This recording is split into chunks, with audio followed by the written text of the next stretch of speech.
तो हाय बच्चों, आप सब मेरे बच्चों की उम्र के ही हैं जो नीट यूजी एग्ज़ाम दे चुके होंगे और जो अब रिज़ल्ट का इंतज़ार करेंगे। जो नीट यूजी पास करेंगे वो डॉक्टर बनेंगे। वो अलग अलग मेडिकल कॉलेजों में एडमिशन लेंगे और फिर एमबीबीएस करेंगे। तो अभी पीयर प्रेशर के कारण बच्चों के मन में ये बड़ा प्रश्न है और कई के मन में नीट यूजी देने के बाद आएगा कि क्या एमबीबीएस करना सही है, एमबीबीएस में क्या होता है, एमबीबीएस के बाद क्या होता है, और अंत में जब हम पूरे डॉक्टर बन जाते हैं, चाहे वो एमबीबीएस हो, चाहे पोस्ट ग्रेजुएट हो, चाहे सुपर स्पेशलिस्ट हो, तो हमें कितना पैसा और कैसा जीवन मिलता है। तो एक एक करके तीनों प्रश्नों का उत्तर देता हूँ। सबसे पहला प्रश्न, एमबीबीएस करना चाहिए या नहीं। एमबीबीएस बिल्कुल करना चाहिए। क्यों? क्योंकि आज के समय में जब नौकरियां बहुत मुश्किल होती जा रही हैं, तब हमें एक ऐसा प्रोफेशन चुनना चाहिए जो हमें एक एक्सक्लूसिव स्किल देता है। और एमबीबीएस एक ऐसा प्रोफेशन है जो एक हमें ऐसी स्किल देता है जो आमतौर पर सबके पास नहीं होती। लेकिन एमबीबीएस करते समय या करने की शुरुआत करते समय इस बात को अच्छी तरह अपने मन में उतार लीजिए कि अब समाज में, सोसाइटी में डॉक्टर का ऐसा कोई विशेष स्थान नहीं रह गया जैसा पहले ज़माने में होता था। तो यदि आप एक ख़ास महत्व पाने के लिए, ख़ास इज्जत पाने के लिए, एक ख़ास ईगो स्टेट को मेंटेन करने के लिए एमबीबीएस करना चाहते हैं तो मत कीजिए, ऐसा कुछ भी नहीं होगा। जैसे जैसे समय गुजरता है वैसे वैसे चीज़ें बदलती है और अब डॉक्टर का समाज में स्टेटस एक सिंपल प्रोफेशनल का है, उससे ज़्यादा कुछ भी नहीं। और आने वाले सालों में जब तक आप एमडी, एमएस, डीएम, एमसीएच करके निकलेंगे तब तक ये स्थितियाँ और स्पष्ट हो जाएंगी।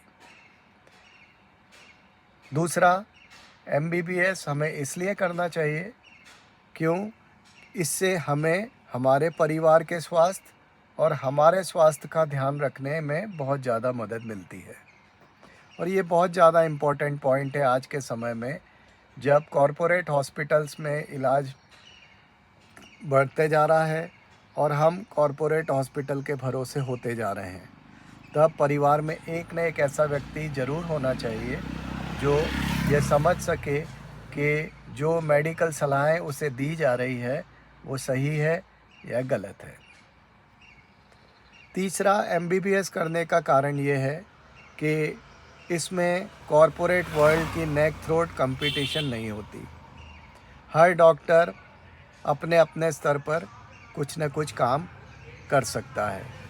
यदि वह मेट्रो के स्तर पर नहीं कर सकता तो वो डिस्ट्रिक्ट के स्तर पर कर सकता है, डिस्ट्रिक्ट के स्तर पर नहीं तो तहसील के स्तर पर, और तहसील के स्तर पर नहीं तो गांव में डॉक्टर कहीं ना कहीं एस्टेब्लिश ज़रूर हो जाता है। अब दूसरा सवाल, एमबीबीएस करना क्या कठिन होता है? इसमें क्या होता है? एमबीबीएस करना विशेष कठिन नहीं होता। एमबीबीएस आप बड़े आराम से कर सकते हैं। एमबीबीएस की पढ़ाई बड़ी एन्जॉयबल होती है, बशर्ते आप पढ़ाई में रुचि रखते हों।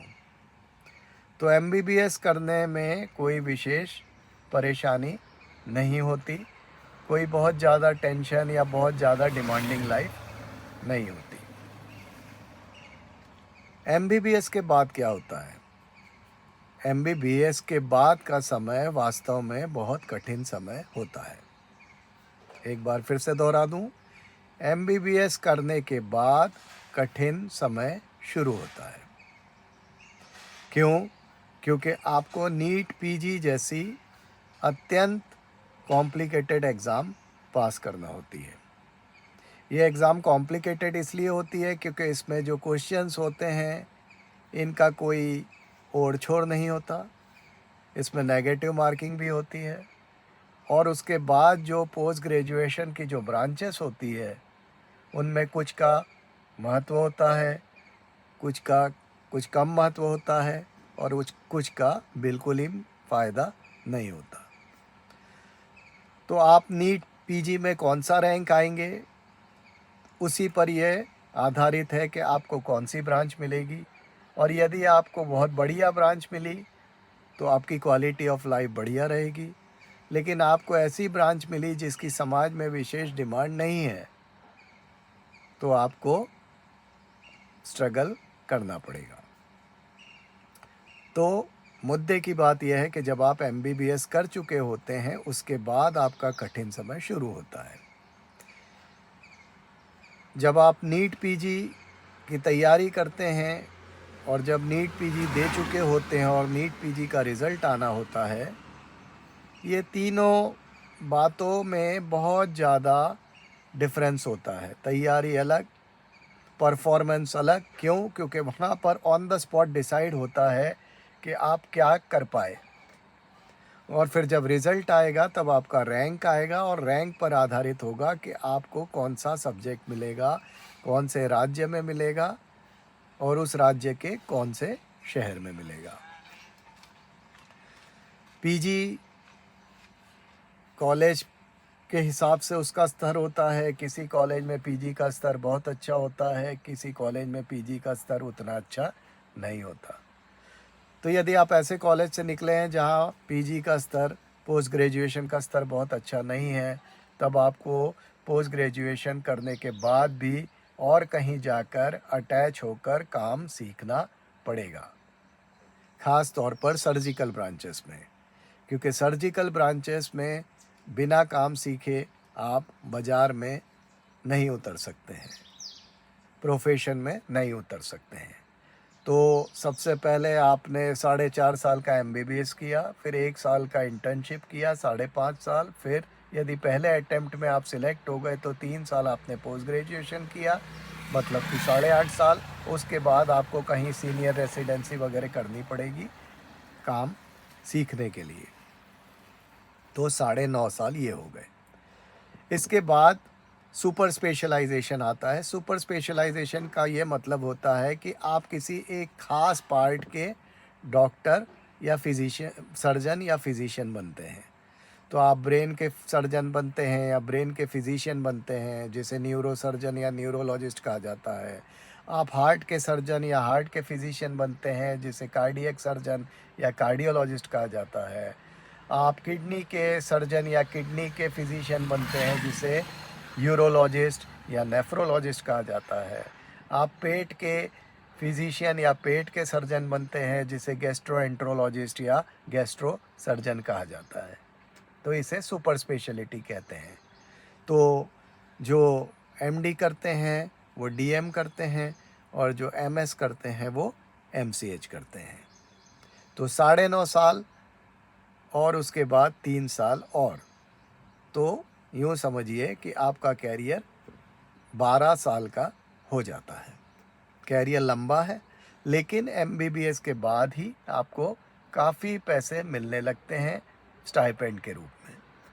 तो इसलिए आप अपने माता पिता पर आश्रित नहीं रहते और कोई अपमानजनक स्थिति आमतौर पर नहीं होती। सामाजिक स्थिति डेफिनेटली बहुत कठिन है। अस्पताल में पीजी करते समय काफ़ी लड़ाइयाँ होती हैं, मरीज के घर वाले असंतुष्ट रहते हैं, मरीज के घर वाले कई बार काफ़ी अपमानजनक भी हो जाते हैं, एग्रेसिव भी हो जाते हैं।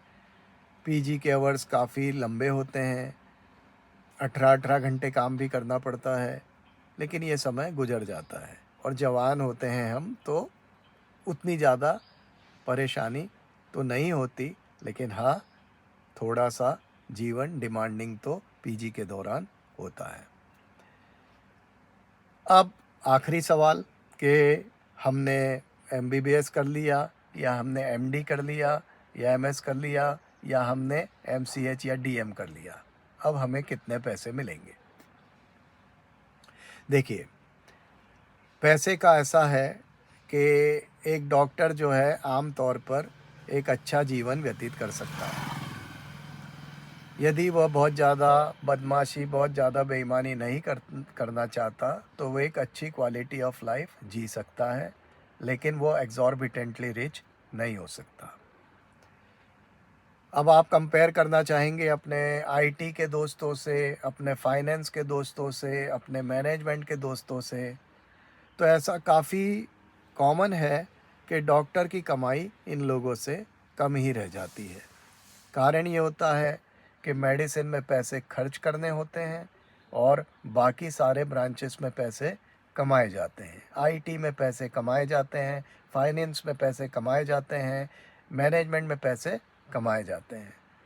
तो डॉक्टर की कमाई, एक एवरेज डॉक्टर की कमाई इन लोगों से कुछ कम ही होती है, लेकिन उसके पास एक एक्सक्लूसिव स्किल होती है, उसके पास जॉब की 95-98% गारंटी होती है और उसके पास स्टेडी रहने का एक सहारा रहता है। उसके पास इस बात को मान कर चलने का सहारा रहता है कि उसका प्रोफेशन हमेशा डिमांड में रहेगा। तो कंक्लूजन क्या निकला? कंक्लूजन ये निकला कि एमबीबीएस करना चाहते हैं तो डेफिनेटली कीजिए। एमबीबीएस करना बिल्कुल भी कठिन नहीं है। नीट पीजी पास करना काफ़ी कठिन है। पीजी करना काफ़ी डिमांडिंग है। काम सीखने के लिए 1-2 साल और एक्स्ट्रा देने पड़ते हैं। एमसीएड डीएम करने के बाद भी आपकी इनकम ज़रूरी नहीं है कि आप बहुत ज़्यादा रईस हो जाएं या बहुत ज़्यादा बड़े आदमी बन जाएं, लेकिन इस बात की गारंटी है कि आप एक अच्छा जीवन व्यतीत करेंगे और आप अपने परिवार को और अपने आप को अच्छे हेल्थ में रख पाएंगे। तो इस वीडियो को सुनिए, फिर बार बार समझिए, उसके बाद अपना डिसीज़न लीजिए। All the best, happy medical life. Okay, bye.